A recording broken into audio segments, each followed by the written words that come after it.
Did you know that one tiny plague changed the entire course of Western civilization?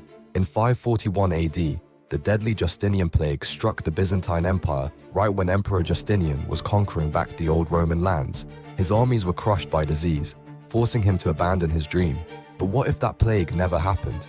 Justinian's healthy armies would have steamrolled through Italy, North Africa, and Gaul. The entire Western Roman Empire would have been restored in just a few years. This changes everything. No papal states rising to power, no Frankish kingdoms, no Islamic armies sweeping into Europe. Without these powers blocking the way, Rome never falls. The Holy Roman Empire never forms. Medieval feudalism never develops. Even more shocking, the Renaissance might never happen because there would be no need to rediscover Roman knowledge. It would never have been lost. One plague stopped Rome from continuing for another 1,000 years and shaped the Europe we know today.